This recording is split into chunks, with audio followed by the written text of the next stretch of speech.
Hola, ¿qué tal? Soy el pastor Eduardo Lara de la Iglesia Nueva Esperanza aquí en Creswell, Oregon, y me gustaría invitarte a tener un tiempo especial de adoración, tiempo para conectarte con Dios.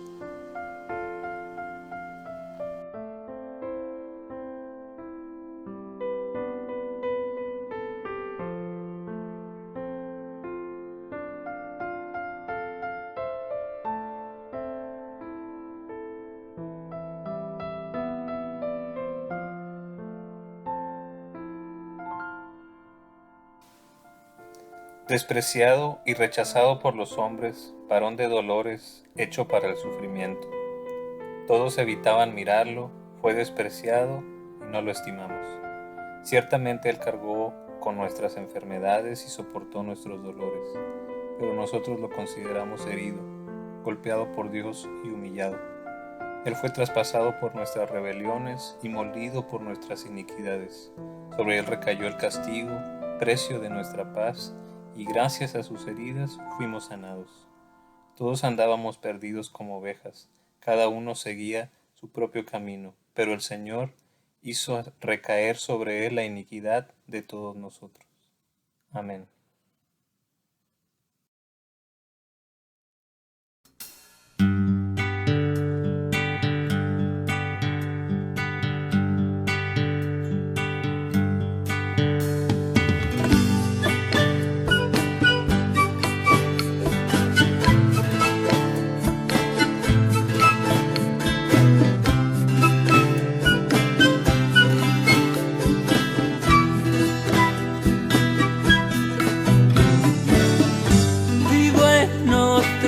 Lugar que no es igual, un reino de otro mundo es mucho más, y no es difícil de alcanzar. Se necesita un corazón abierto, porque este reino es semejante a un mercader que busca buenas perlas, y cuando encontró una preciosa, vendió todo y la compró. Todo lo que tenía lo vendió una sola perla.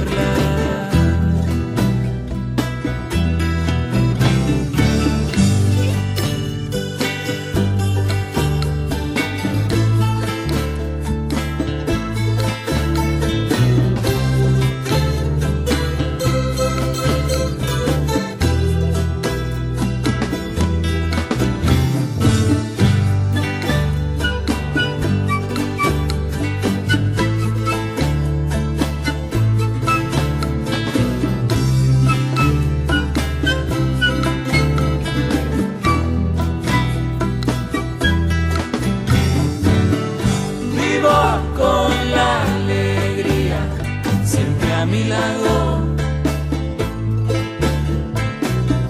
la garantía de saberme amado. Gracias a Cristo, mi Señor, el único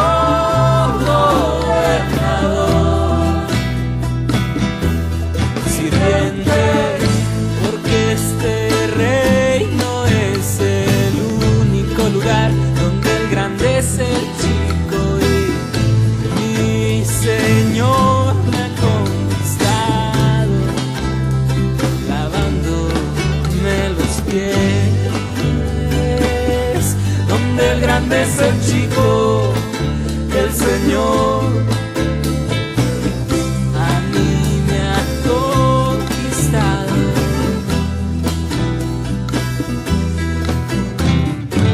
Hay una fuerza que invade mi alma y me hace pensar que puedo puedo ayudar a pesar del pasado, que no estamos perdidos, pues tenemos a Dios, al Espíritu Santo y una mano extendida en los demás, y una mano extendida en los demás.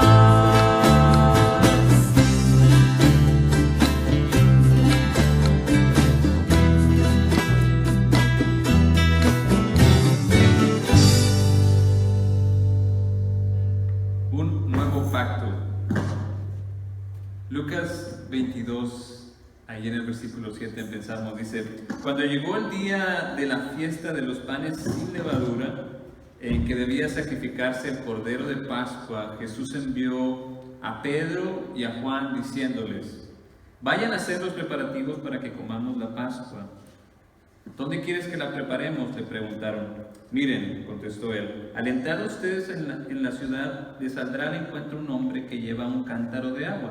Síganlo hasta la casa en que entre y díganle al dueño de la casa: el maestro pregunta, ¿dónde está la sala en la que voy a comer la Pascua con mis discípulos?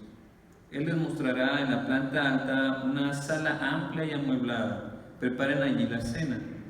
Ellos se fueron y encontraron todo tal como les había dicho Jesús, así que prepararon la Pascua.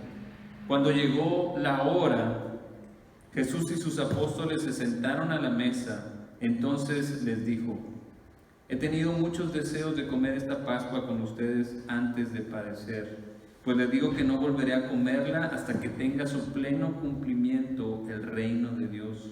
Luego tomó la copa, dio gracias y dijo: tomen esto y repártanlo entre ustedes. Les digo que no volveré a beber el fruto de la vid hasta que venga el reino de Dios.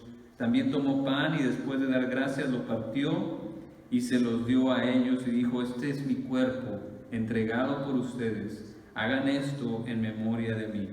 De la misma manera tomó la copa después de la cena y dijo: esta copa es el nuevo pacto en mi sangre, que es derramada por ustedes. Amén. Jesús es el Salvador del mundo y Él escogió un tiempo especial para su muerte y su resurrección. El tiempo de la Pascua fue el que escogió, y la Pascua viene de la palabra Pesaj en hebreo y Pasca en griego, Pascae en latín, pero todas significan lo mismo, que significa pasar. Y es que esa es la palabra que se quedó porque Dios iba a pasar por Egipto. Es la Pascua de la celebración de la liberación del pueblo de Israel a manos de Dios, y la salvación de todos los primogénitos del pueblo de Dios. Un evento multitudinario para los judíos. Ellos lo celebraban cada año y de todos los lados del mundo venían a celebrar la liberación de su pueblo por el poder de Dios. Así que Jesús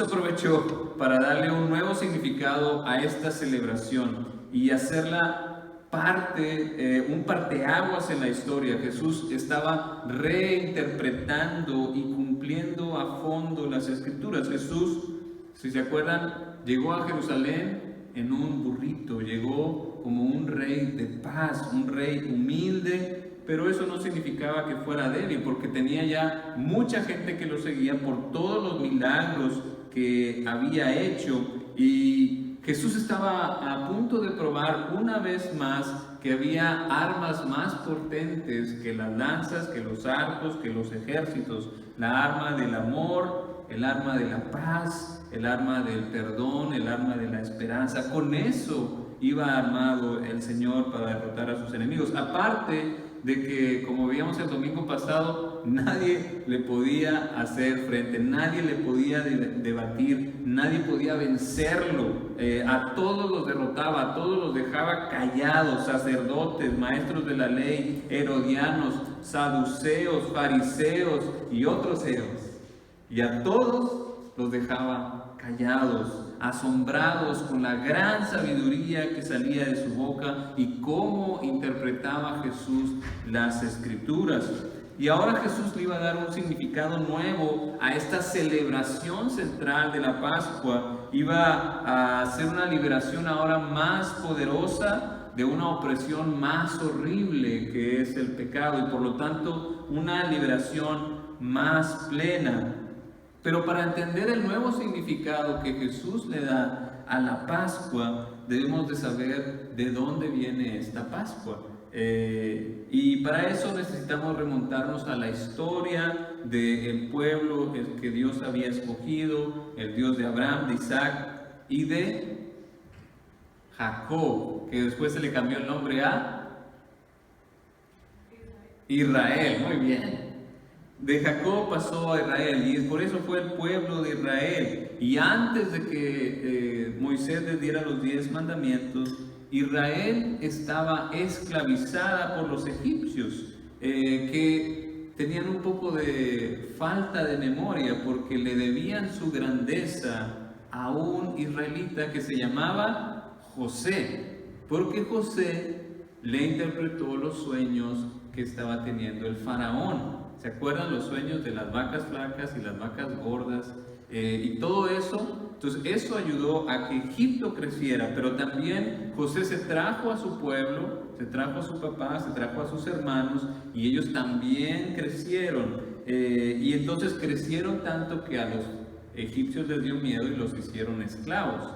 Entonces cuando hubo cambio de rey, cambio de faraón, pues se les había olvidado lo que había hecho José por ellos, y entonces ya los israelitas los veían nada más como esclavos, y entonces ellos empezaron a clamar a Dios y le pidieron a Dios: ayúdanos, libéranos. Y entonces, ¿qué pasó?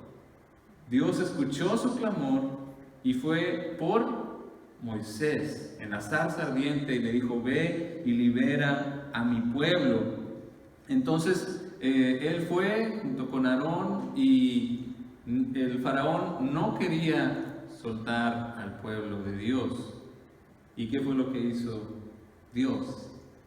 Empezó a mandar plagas que solo afectaban al pueblo egipcio, pero no al pueblo de Israel. ¿Se acuerdan de las plagas? Agua en sangre, ranas, piojos, moscas, enfermedad al ganado, úlceras, granizo, las langostas, la oscuridad. Van 9. Y faltaba una más, que esa es donde entra esto de la Pascua. Esta 10ª plaga era la muerte del primogénito.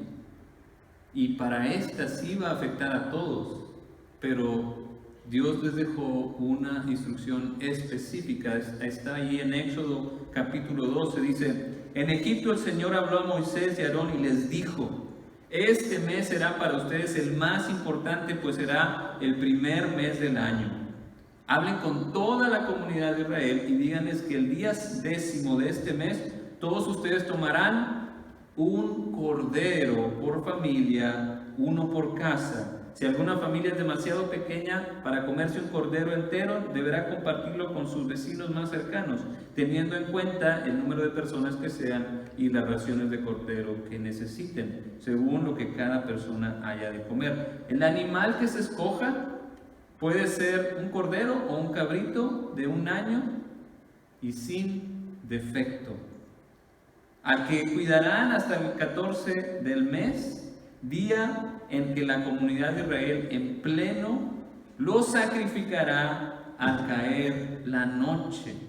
Tomarán luego un poco de sangre y la untarán en los postes y en el dintel de la puerta de la casa donde coman el cordero. Deberán comer la carne esa misma noche, asada al fuego y acompañada de hierbas amargas y pan sin levadura. No deberán comerla cruda ni hervida, sino asada al fuego junto con la cabeza, las patas y los intestinos. Y no deben de dejar nada. En caso de que algo quede, la quemarán al siguiente día. Comerán el cordero de este modo: con el manto ceñido a la cintura, con las sandalias puestas, con la vara en la mano y deprisa. Se trata de la Pascua del Señor. Esa misma noche pasaré por todo Egipto y heriré de muerte a todos los primogénitos, tanto de personas como de animales, y ejecutaré mi sentencia contra todos los dioses de Egipto. Yo soy el Señor. La sangre servirá para señalar las casas donde ustedes se encuentren, pues al verla pasaré de largo. Así cuando hiera yo de muerte a los egipcios, no les tocará a ustedes ninguna plaga destructora. El cordero sin defecto era central. Se necesitaba para el sacrificio su sangre para salvar a los primogénitos. Y tal vez por esta historia que tenían los judíos, esperaban un Moisés. Ellos estaban esperando a un profeta que los salvara, así como salvó Moisés de Egipto, así esperaban que un profeta lo salvara de Roma. Pero hay un opresor mayor que un imperio político, un imperio bélico, y ese está en el corazón humano, ese es el pecado. Y de ese no hay ningún profeta ni ninguna otra cosa que nos pueda ayudar más que Cristo. Jesús reinterpreta las Escrituras y se identifica como ese cordero en la cena pascual. Él es el que muere de manera sacrificial para dar vida, para liberar de la muerte. Su sangre es el nuevo pacto de liberación. Por eso el cristianismo no se puede identificar con un amor que por amor mata. Es un amor que por amor da su vida por el bien de los demás. Y este nuevo pacto está bien afianzado por las palabras de Jesús, por su sangre. No hay nada que pueda romper este pacto que Dios hace con sus discípulos, que Cristo hace con sus discípulos. Él es el que entrega su vida por ellos y por todos los que crean en Él. Su pacto está también sostenido por las Escrituras, por las profecías, por sus milagros, por su sabiduría, por su entrega y más tarde por su resurrección. Y este nuevo pacto no está cerrado. Este Cordero, este Salvador, es para compartirse con todos. No es para un tipo particular de gente, para los judíos. No importa de dónde vengas, en dónde hayas nacido, ni qué etnia sea, ni qué color de piel tengas, no importa eso. Tú eres bienvenido a entrar a este pacto, no importa los errores que hayas cometido, sean grandes o pequeños, o si tienes alguna discapacidad, todos son bienvenidos. La invitación a este pacto la hace Jesús al mundo entero. Él es el Salvador del mundo, no de los judíos, no de los americanos, no de los mexicanos, es de todo el mundo. Y en este pacto que es a través de la sangre de este cordero sacrificial, este cordero sin mancha, es al que todos somos invitados para que seamos verdaderamente libres de la opresión más grande que hay, que es la opresión del pecado y de la muerte. Si tú no has entrado en este pacto, pues solo tienes que reconocer que Jesús es el Hijo de Dios, arrepentirte de tus pecados y pedir a Jesús que te perdone y que entre en tu vida como el Rey que es. Y entonces vas a experimentar un nuevo éxodo, una nueva salida, una verdadera libertad, una libertad más plena de la que experimentaron aquellos israelitas al salir de Egipto. Y si tú ya le has dicho que sí a Jesús, ya has creído en Él, ya aceptaste este nuevo pacto en la sangre de Jesús por medio de la fe, entonces debes de seguir su ejemplo y sus enseñanzas. Un nuevo pacto trae un nuevo reino, el reino de Dios, donde las cosas son diferentes. Y para muestra un botón, justo en esa misma cena pasa esto. tuvieron, en el versículo 24, ahí en mismo 22, en el Lucas 22, dice, tuvieron además un altercado sobre cuál de ellos sería el más importante. Jesús les dijo, los reyes de las naciones oprimen a sus súbditos, y los que ejercen autoridad sobre ellos se llaman a sí mismos benefactores. No sea así entre ustedes, al contrario, el mayor debe de comportarse como el menor, y el que manda como el que sirve. Porque ¿quién es más importante? ¿El que está a la mesa o el que sirve? No lo es el que está sentado a la mesa, sin embargo, yo estoy entre ustedes como uno que sirve. O sea, imagínense, es la Santa Cena, Jesús está como despidiendo, porque sabe a lo que viene, sabe que va a dar su vida. ¿Y qué hacen los discípulos? Se pelean por saber quién se va a quedar en primer lugar. Perdieron de vista lo importante. Y lo importante ya está. Dios nos perdona. El nuevo pacto en su sangre es el perdón de nuestros pecados. Él nos da un nuevo pacto. Y ellos se desvían por otras cosas. Así que no nos desviemos como lo hicieron estos discípulos. Ya eres libre del pecado, estás en la familia de Dios, entraste al nuevo pacto con Dios mismo. Ahora eres un hijo o una hija de Dios. O sea, ubícate. Ahora disfrútalo.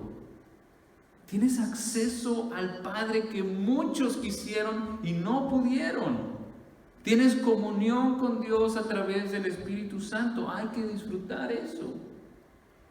En cuanto a posiciones, en cuanto a recompensas, en cuanto a autoridad, sé humilde, dice Jesús, como Cristo.